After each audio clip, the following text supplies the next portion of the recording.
Hello friends, आता आपण बघूया 4 मार्चचा लग्नानंतर होईलच प्रेम याचा एपिसोड रिव्ह्यू. नंदिनी खोलीत बसलेली असते आणि तिला पार्थचं आणि तिचं सगळं आठवत असतं. तिला खूप रडायला येत असतं. तेवढ्यात तिला तेही आठवतं की दीपकने तिला किडनॅप केलेलं.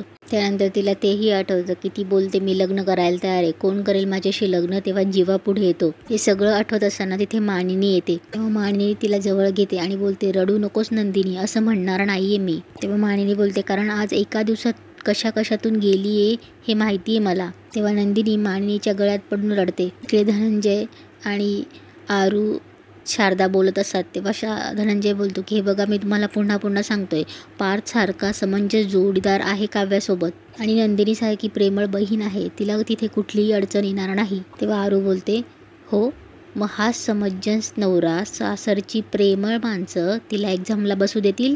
मग आता तुम्हीच सांगा, तिने लग्नाला प्रायोरिटी द्यायला हवी की तिच्या करिअरला इम्पॉर्टन्स द्यायला हवा? धनंजय चिडतो आणि बोलतो शारदा, काव्याचं मला माहिती नाहीये, पण या आरुषीला बोलायला शिकव. घरी आल्यानंतर बोलायचं भान सुटलं हिचं. तेव्हा आरुषी रागाने जेवण न करताच उठून जाते. तेव्हा शारदा बोलते तुम्ही शांत राहा, आता मी बोलते तिच्याशी.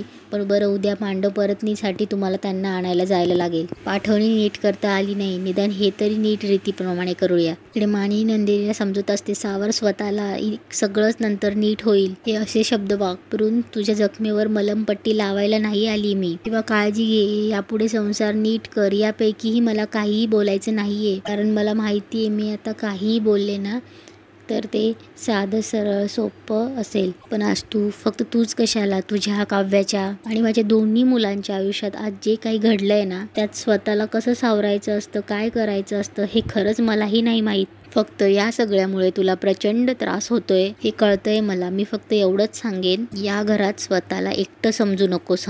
मी आहे, अगदी तुझ्या आईची जागा देऊ नकोस, पण मैत्रीण मान. आणि या मैत्रिणीपाशी तू काहीही बोलू शकतेस, अगदी काहीही. तेव्हा परत नंदिनी मानिनीच्या गळ्यात पडून रडायला लागते. मानिनी बोलते की तुझीच ही अवस्था तर काव्याची काय असेल. इकडे काव्या खूप संताप करत असते. सगळे ते गिफ्ट वगैरे सगळं वस्तू इकडे तिकडे फेकत असते. तेवढ्या तिथे रम्या येते. तिच्या पायाखाली असलेलं ते गिफ्ट उचलते आणि पुढे घेऊन येते आणि काव्याला उगाचच बोलते काव्या पाणी घे. तेव्हा काव्या बोलते नकोय मला पाणी. तेव्हा रम्या बोलते अगं ऐक ना. तेव्हा काव्या चिडून बोलते रम्या, माझ्या वाटेला जाऊ नकोस तू. मी म्हणजे नंदिनी ताई नाहीये, कळलं? तिच्याशी बोलून तिच्या जखमीवर मीठ चोळून झालंच असेल ना तुझं. तेव्हा काव्या जायला लागते. रम्या तिचा हात पकडते. तेव्हा काव्या परत चिडून तिचा हात झिडकाडून बोलते रम्या. रम्या बोलते अगं इतकी वाईट नाहीये मी. दुसऱ्यांच्या आनंदामुळे किंवा दुसऱ्यांच्या दुःखावर आनंद व्हावा अशी वाईट नाहीये मी. हे बघ, आपलं आयुष्य अचानक एक दिवस वेगळ्या वळणावर जातं, त्यामुळे काय वाटतं हे मला माहिती आहे, म्हणून मी तुझ्याशी बोलायला आली. कारण माझ्या दृष्टीने सगळ्यात जास्त वाईट तुझ्याबरोबर झालंय काव्या, त्या नंदिनीपेक्षा जास्त. बघ ना काव्या, नंदिनीचं लग्न होणारच होतं, तिच्या नावापुढे देशमुख लागणारच होतं. सो दोन्ही गोष्टी व्हायच्या त्या झाल्याच. आता पार्थऐवजी जीवा बरोबर झालं. पण तुझं काय ग काव्या, तू तर करवली म्हणून त्या लग्नात गेली होतीस. करवलीची नवरी करून टाकलं ग तुला. हे सगळं ना खूप हॉरिबल आहे काव्या. तेव्हा काव्या परत निघायला लागते. परत रम्या तिचा हात पकडून बोलते काव्या ऐक ना. रम्या बोलते ऐक माझं, ह्या घरात ॲटलिस्ट मी आहे तुझ्या बरोबर, नाहीतर हे सगळं असंच आहे. जे झालं ते मान्य कर, मूव ऑन हो, ॲक्सेप्ट कर, असं घरातले सगळे तुला सांगतील. मला विचार ना, मला सुद्धा असंच सांगितलं होतं यांनी. पण काव्या, तू कोणाचंही ऐकू नकोस. तुला राग आला, तुझी चिडचिड झाली ना, तर बिंदास व्यक्त हो, काही मनात ठेवू नकोस. कारण मन मारून, तोंड मारून एक रम्या आधीच या घरात वावरतीये आणि माझी अजिबात अशी इच्छा नाहीये काव्या, तुझ्या रूपात आणखी एक रम्या या घरात तयार व्हावी. इकडे मानिनी नंदिनीला समजवत असते आणि बोलते काही बोलावं असं वाटतंय. तेव्हा नंदिनी मान हलवते आणि बोलते थँक्यू आई. तेव्हा मानिनी बोलते खरंच बाई, तू आम्हाला वाटली होती त्याहीपेक्षा खूप समजूतदार आहेस. तेव्हा मानिनी बोलते एक बोलू. मघाशी घरी आल्यावर ते लग्नाचे खेळ तुम्हा दोघांना खेळावे लागले, ते काही आमच्या मनात नव्हतं आम्हा दोघांच्या. मला माहिती आहे तुम्हाला सगळ्यांना खूप त्रास झाला, पण सॉरी.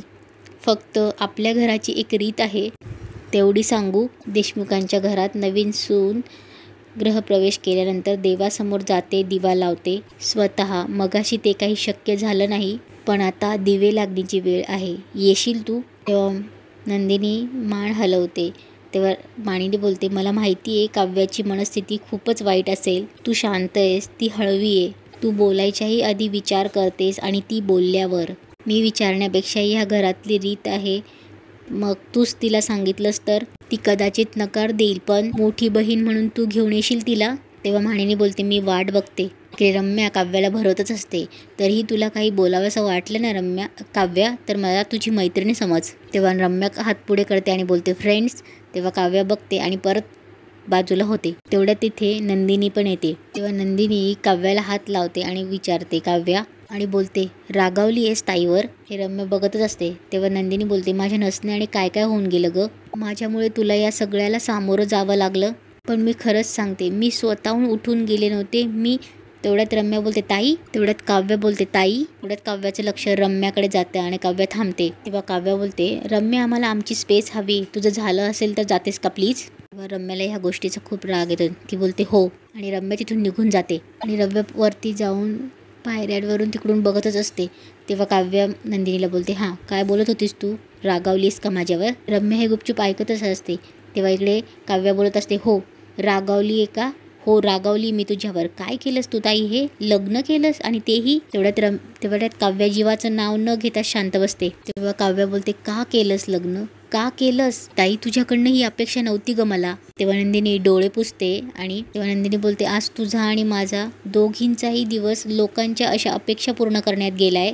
आता निदान तू तरी अशी अपेक्षा ठेवू नकोस. काव्या मला माहिती जे झालंय ते चुकीचं झालंय, पण खरंच सांगते माझ्याकडे कुठला दुसरा पर्याय नव्हता ग. तुझा झाला ना अगदी तसाच नाईलाज झाला माझा. तेव्हा काव्या ओरडते नाईलाज ताई, नाईलाज म्हणतेस तू. बोलली असतीस ना, सांगितलं असतंस नाही करणार मी लग्न. तिकडे परंपरेच्या खाली माझा बळी ऑलरेडी दिलाय मी. तेव्हा नंदिनी बोलते माझाही बळीच गेलाय काव्या, माझंही लग्न मोडलंय पार्थ सोबत. तेव्हा नंदिनी काव्याला हात लावते आणि बोलते तुला माहित नाही काव्या, तू तिथे असतीस ना तर तुला कळलं असतं लोक काय काय बोललेत मला. हे सगळं रम्या ऐकतच असते.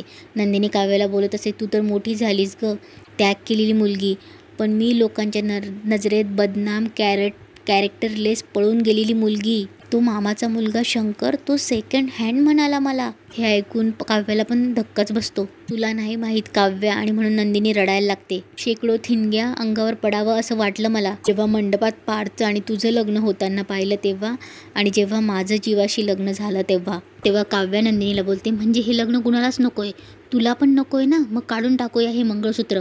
नको, हे नातं पण नको, हे लग्न पण नको, आणि हे मंगळसूत्र पण नको, काहीच नको. हे ऐकून रम्याला हसायला येतं. तेव्हा इकडे काव्या नंदिनीला बोलत असते संपून टाकूया हे सगळं. तेव्हा काव्या मंगळसूत्र काढायला लागते आणि खूप नंदिनी तिचा हात पकडते आणि बोलते काव्या काय करतेस, आणि बोलते भानावर ये. तेव्हा ही ते रम्याला चिडचिड होत असते. तेव्हा नंदिनी बोलते काव्या अगं मंगळसूत्र आहे ग ते, असं काढू नकोस गळ्यातनं. तेव्हा रम्या बोलते मंगळसूत्र नाही येते ताई, अगं फास आहे माझ्या गळ्यात आत्ता तो, हे बघ हे ना असं जीव माझा गुदमरतोय माझा याच्याने, मला असं वाटतंय म्हणून माझा जीव जाईल त्याच्या आधी काढते ना मी हे. तेव्हा नंदिनी ओरडते काव्या. तेव्हा नंदिनी बोलते काव्या काय करतेस तू, प्लीज जरा शांत हो, तू आता कसलीच काळजी करू नकोस बाया, मी आहे ना तुझ्यासोबत इथे. तेव्हा काव्या ओरडते काय उपयोग त्याचा, काय फायदा ताई, तू आत्ता इथे माझ्यासोबत असल्याचा काय फायदा. जेव्हा मी तिकडे परंपरेच्या नावाखाली सप्तपदी चालत होते तेव्हा कुठे होती माझी ताई. हे रम्याला बघून हसायला येतं आता. आणि आली माझी ताई परत, पण याच घरात लग्न करून आली. इकडे पार्थ उभा असतो. तेवढ्यात तिथे जीवा येतो.